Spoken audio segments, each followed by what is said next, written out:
This time is getting further off.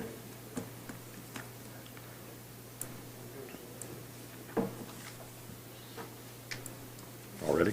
Yep. Good morning, everyone, and welcome to the January 4th Drainage Board meeting. And it looks like the first order of business for us is the election of the 2023 board officers. Mr. Lumen? Or Mr. Mr. Lumen. Mr. Matson, sorry. Ooh, that's a throwback. How old are you? I'll have to be on this for maybe the 9th year. You'll remember who I am. I don't think I should be president anymore. I'll open the floor to nominations for president. I would nominate Tom Murtaugh to serve as president. All right. Do we have any further nominations? If not, I'll close the floor. All those in favor of Tom Murtaugh as president signify by saying aye. Aye. Opposed? All right, Tom Murtaugh is president. Open the floor to nominations for vice president. I'll nominate David Byers for vice president. And I'll second that. Right. Any discussion? Hearing none. All those in favor of Dave Byers as vice president signify by saying aye. Aye. Aye. All right. Turn the gavel over to Mr. Murtaugh. All right. Thank you very much. All right. The next item on the agenda is the appointment of the 2023 Drainage Board Executive Administrator. Mr. President, I would move that we appoint Tara Wood to serve in that capacity. I will second that motion. Any further discussion? Hearing none, all in favor say aye. Aye. Those opposed? That passes. Congratulations, Tara. All right, we have two sets of minutes, the December 7th regular meeting and the December 7th Harris Wallace number 82 reconstruction hearing minutes. Mr. President, I would move that we approve both as submitted. And I will second that motion. All in favor say aye. Aye. Those opposed? That passes. And then we have a series of contracts. The first one is the 2023 Drainage Board Legal Services contract with Hoffman, Lumen, and Masson. Mr. President, I would move that we approve the contract with Hoffman, Lumen, and Masson as submitted. And I will second that motion. Any further discussion on that? Hearing none, all in favor say aye. Aye. Those opposed? That passes. And the 23 Drainage Board Engineer Review Services for Christopher Burke. Mr. President, I would move that we approve the contract as submitted with Christopher Burke. And I will second that motion. Any further discussion? Hearing none, all in favor say aye. Aye. Those opposed? That passes. And the Drainage Board Engineering Review Services for BF&S. Mr. President, I'd move that we approve the contract with BF&S as submitted. And I will second that motion. Any further discussion? Hearing none, all in favor say aye. Aye. Those opposed? That passes. All right, our first project is Tim Valiant. Yes, this site is Good morning. This site is located at the southwest corner of State Road 26 East and County Road 550 East in Tippecanoe County. It was designed by Terra Site Development. They were instructed to be here this morning to present, but I do not see them. If the board is okay with it, I'm happy to go through the project on their behalf to keep things moving. This is a small site, I believe 1 acre, and we've been looking at this for the last several months. Try to change there we go. So the red pointer on the screen, I'm going around the outline of the parcel. I'm going to zoom in on the site.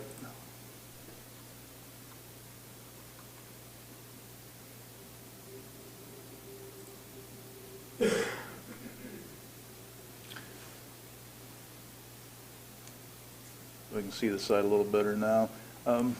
Actually, let me zoom in just a little bit more.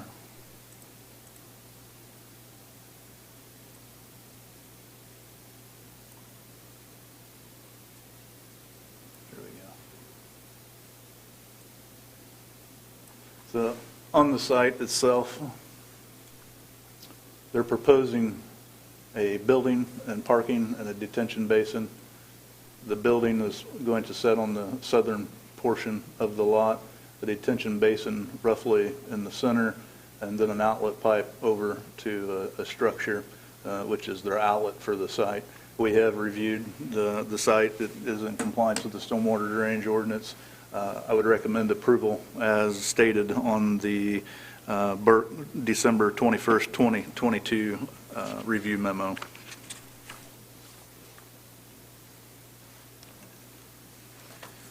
And we are not, we can go ahead and approve this without the petitioner being present, or, okay. All right. And Zach, no concerns on your? No, it's no variances, no? No, there's no variances. It's pretty cut and dry. Like I said, they're detaining the water and meeting the release rates per the ordinance. They have their sediment erosion control plan in place. So I have no issues. Okay, questions?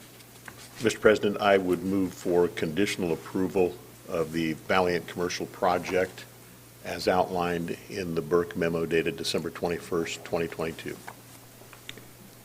Okay, and I'll second that. Is there anyone in the public that would like to speak to this project? Hearing none, all in favor say aye. Aye. Those opposed? That passes. All right. The next one is Klondike Elementary Yes. reconstruction. I believe T-Bird Design is here to present.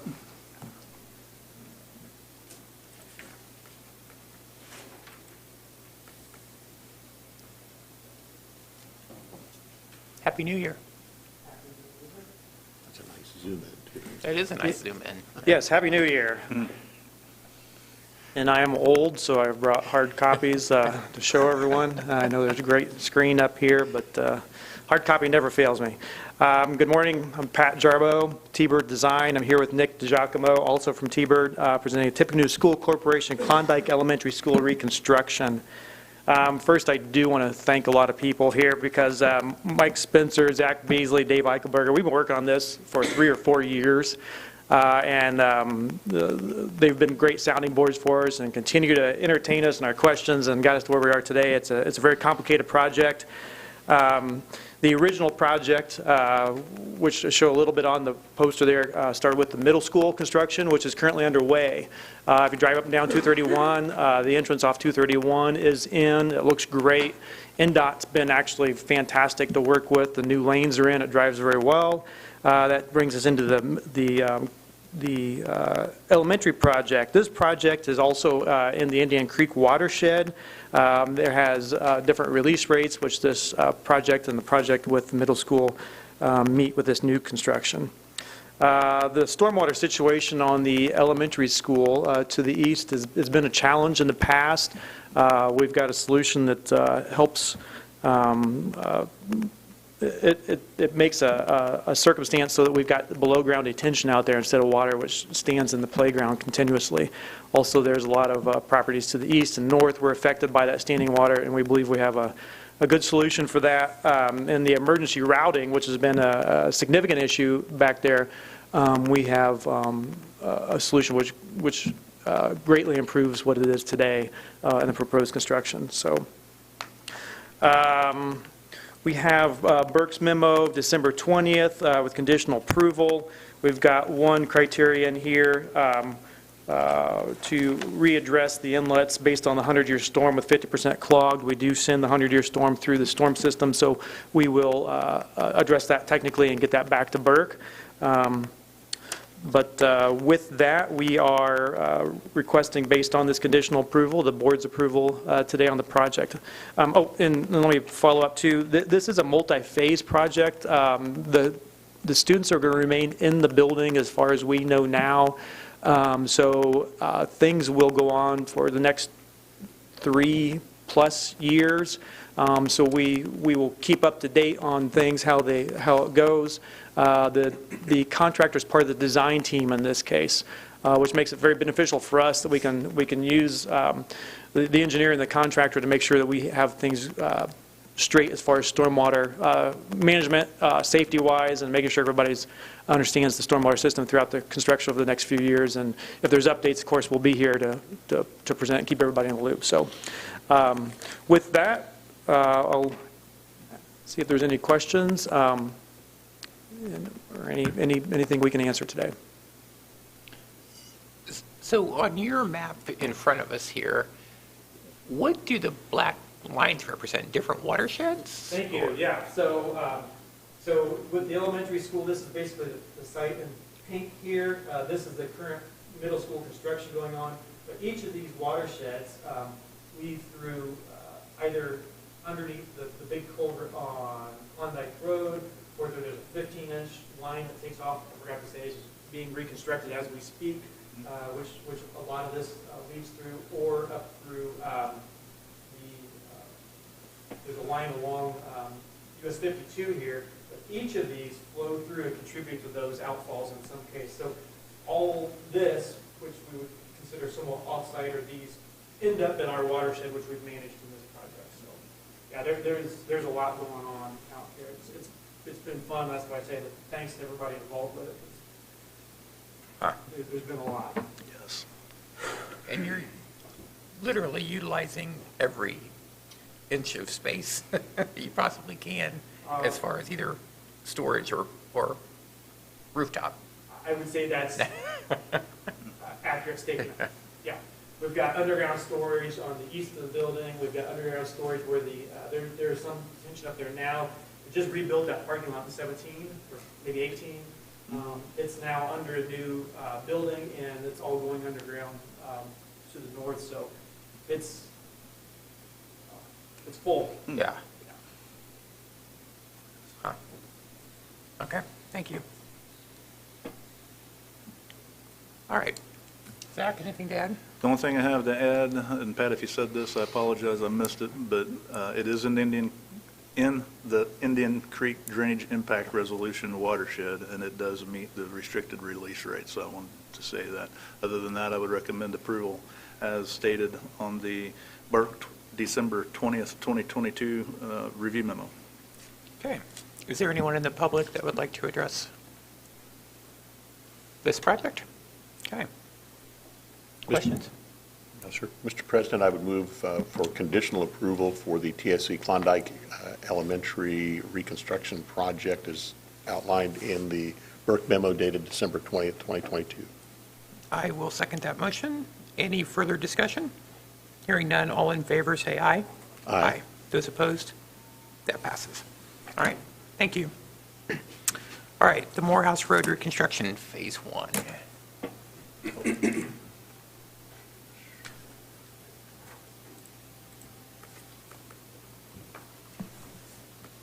So this project was designed or being designed by DLZ Engineering for the Tippecanoe County Highway Department. They were instructed also to be here today, but I do not see anyone in attendance. I will give a quick overview of this project.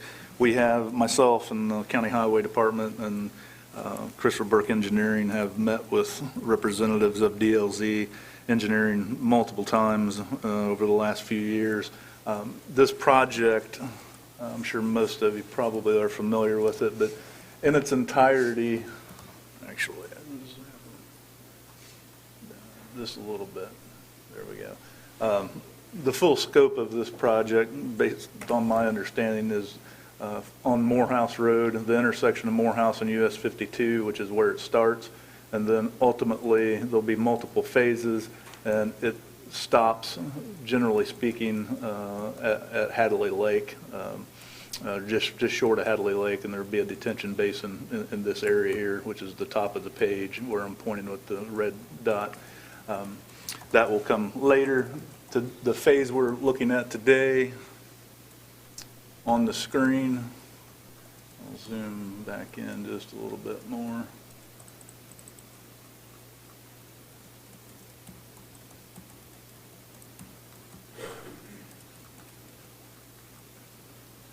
There we go. So on the screen, as depicted, the phase we're looking at today is outlined in the black boundary, which basically just starts just north of 52 on Morehouse and goes through the intersection, which will be a new roundabout at the intersection of Morehouse and Calborough Road. And then the north limits of this phase will roughly be Ellison Drive and the Country Squire estates in this general area here. So with that said, I would recommend approval as presented. I'm happy to answer any questions. All right. Thank you, Zach. Is there anybody in the public that would like to speak to this? Questions? Mr. President, I would move for conditional approval for the Morehouse Road Reconstruction Phase 1 project as outlined in the Burke memo dated December 23rd, 2022. I will second that motion. Any further discussion? Hearing none, all in favor say aye. Aye. Those opposed, that motion passes. All right, we have 2 reports. Yes, the first is the annual, so it says 2022, it should be 2023 on the agenda. Scrivener's error. But yes, the first is the 2023 drain classification, the assessment active, inactive list.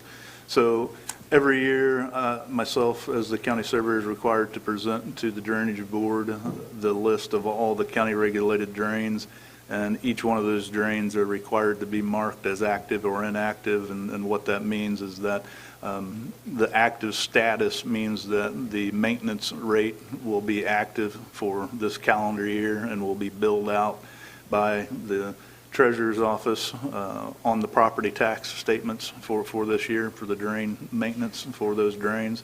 And so this first report is the active, inactive list. What you're seeing on the screen is the drain classification report, not the inactive, active list, so I'm not sure where that's at. There you go, yes. Go all the way to the other end, there you go, yes. Active, inactive is right there. All the rest of that is information about the drains, which is, this report that you see on the screen represents 2 baskets of information. The first basket is the active, inactive list, which you see on the right-hand side, or the right column, the very far right column. All of the other rows and columns represent Exhibit A, which is part of the drain classification report, which is the second report on the list. But I'm happy to answer any questions in regards to the active, inactive list, but I would recommend approval as presented. And is their information redacted? No. Okay, so that, Oh, that Black line box, there. yeah. I'm not entirely sure why. Tara, do you know why? I'm not sure. Yeah. I'm not sure why those are.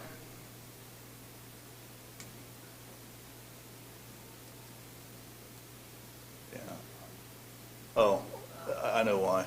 It's the Audubon, it's because part of the Audubon has a branch called H.W. Moore that's administered by Benton County. I see. So it's that way by intentionally. Okay. I remember what it is now, yeah. okay.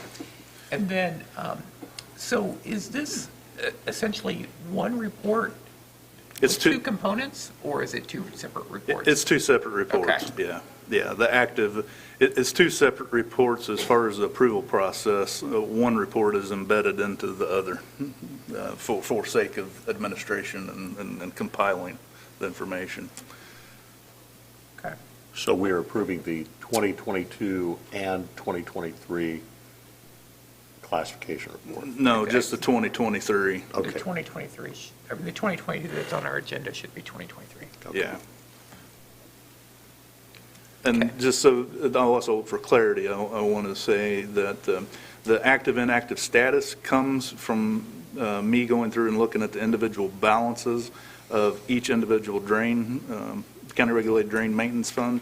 And if that fund balance is below the 4, 6, or 8-year cap that was established when the drain was set up by the Drainage Board, then the drain is active. If it's at or above that 4, 6, or 8-year ceiling or cap, then it goes on the inactive list.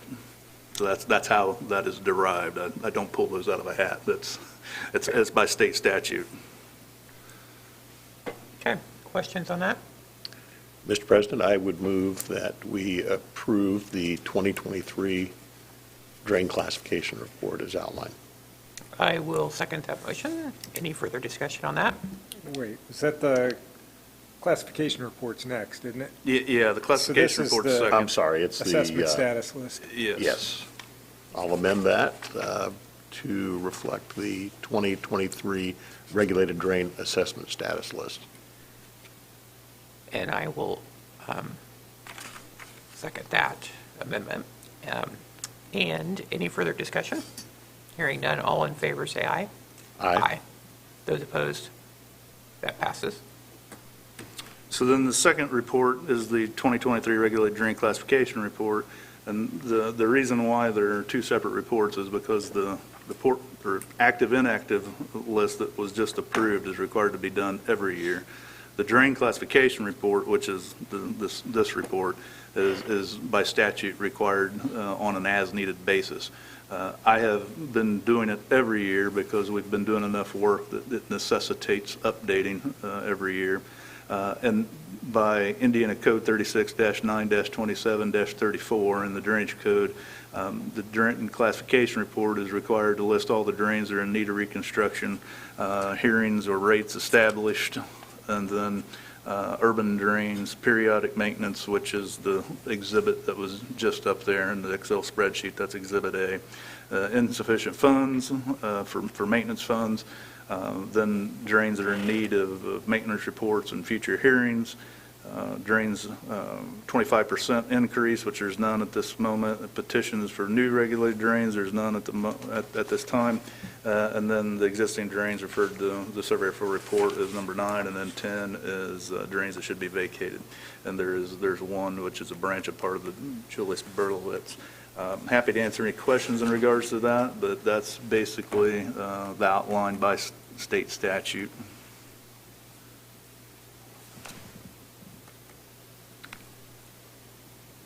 Mr. President, I would move that we accept the 2023 regulated drain classification report. And just a quick question for you. Can you go back up to the previous page? So, Yeah. This one? right there, yeah. Yeah. So, so item number 2, all of the drains that you've listed there had hearings, Yeah. not every one of those years listed, just one of those years listed, I'm assuming, right? Each one of these drains have had a hearing sometime between 2011 and 2022. Okay. Yeah. But not in every one of those years? No. Okay. You know, some of the first ones were done in 2020. Well, they're sprinkled throughout those years, but those are all the ones since 2011. We probably should, as this goes on, we probably should truncate this a little bit and reformat it. But basically, in short, this list of drains, and it continues onto this sheet, are all of the public hearings we've had since 2011. Okay. Obviously, there's quite a few. Okay. All right. Thank you. All right. We had a motion. I'm not sure that I seconded that motion. Did I? You didn't. Okay. I will second that motion. Any further discussion? All in favor, say aye. Aye. Those opposed? That motion passes. All right. Resolutions. Yes, so the next item on the Drainage Board agenda is the resolution 2023-01-DB. This is approving and adopting the new stormwater drainage management ordinance and technical standards. Just real quickly, a lot of this, well, first and foremost, this stormwater drainage ordinance is a document that's worked on by the Tippecanoe County Partnership for Water Quality, which is made up of the 7 co-permittees, county being the lead agency, the city of Lafayette, West Lafayette, Purdue University, Ivy Tech, Dayton, the town of Dayton, and the town of Battleground are all part of this project. We've met as what's called our steering committee per our MS4 permit with IDEM. We have agreed verbally that we will reevaluate this ordinance every 5 years, and we have done that, and this is the the end result of those steering committees. We've met for approximately 2.5 years going through the ordinance. It was put on hold during that time period, waiting on IDEM to finish their Rule 5 conversion process, and I'll come back to that in just a moment. But a lot of this was housekeeping, cleaning up some verbiage and language within the ordinance. There are 3 items that I do want to highlight that are new and or revised. And before I mention those, I also want to mention that the steering committee not only is made up of the entities and representatives of those entities I just mentioned, but there also are many local partners from the design consulting companies, from the local developers and the local home builders are all part of that steering committee.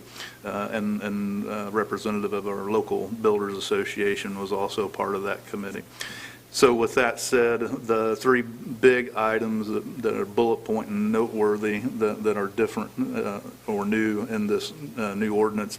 The first, there's a new section that specifically addresses any new solar farms that may come to the county and how those should be looked at from a drainage perspective and technical guidance provided for those.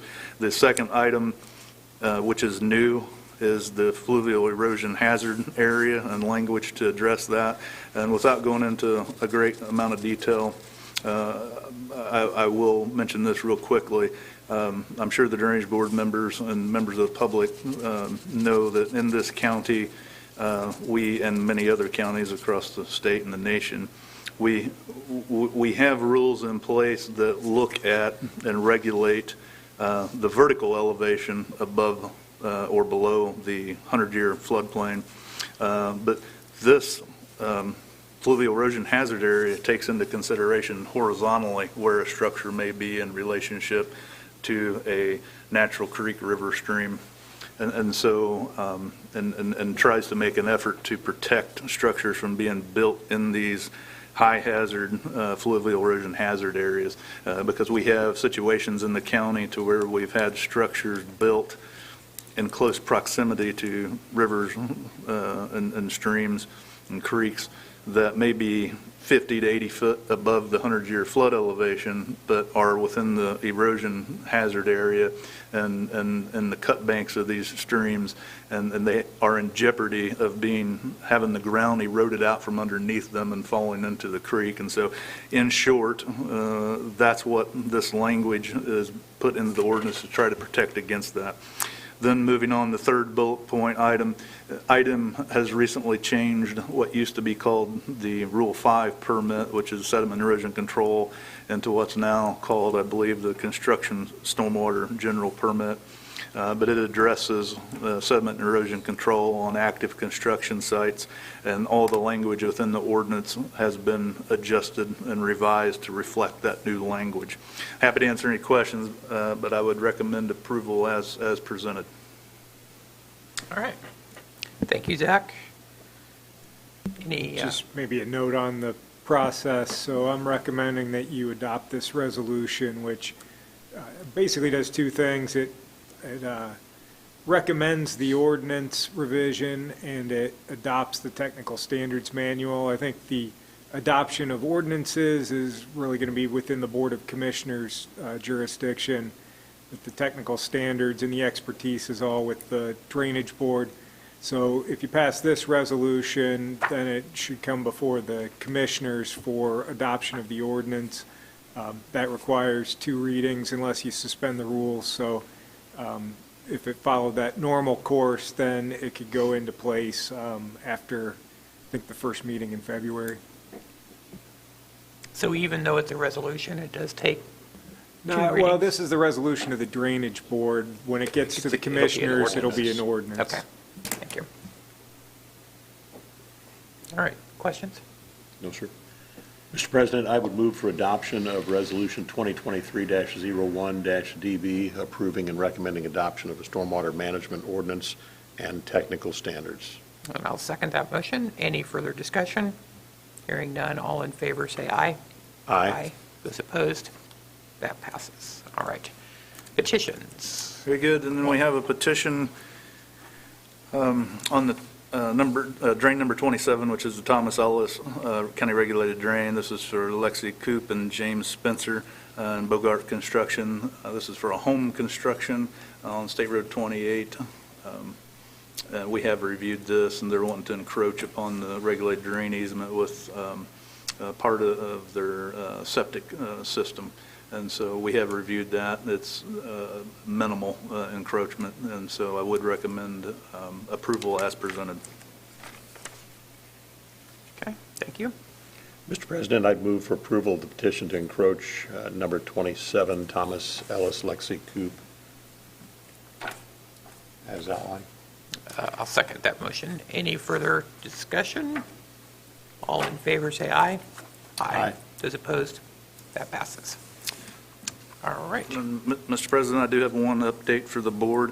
I wanted to inform the board that the construction plans and bid documents will be going out here in the next couple of weeks for the Lower Elliott two-stage ditch project, which will run, or construction limits will be between F Lake or the eastern boundary of Ivy Tech campus on the south side of Lafayette, running east or upstream in the Elliott regulated drain to VMP, or Veterans Memorial Parkway, which is just north of the intersection of State Road 38 and Veterans Memorial Parkway, or I guess better as in the west portion or the west boundary of SIA. So that project will be going out soon. And so will we expect to open bids in February? February or March? I think we're shooting for February. Yeah, February, yes. Okay. Mhm. And award in March, that's what it is. Right. Yeah, open in February, award it in March, yeah. Okay. All right. Anything further? No, that's all I Okay. have. Is there any public comment? Seeing none? Move for adjournment. Okay, we are adjourned. Thank you, everyone.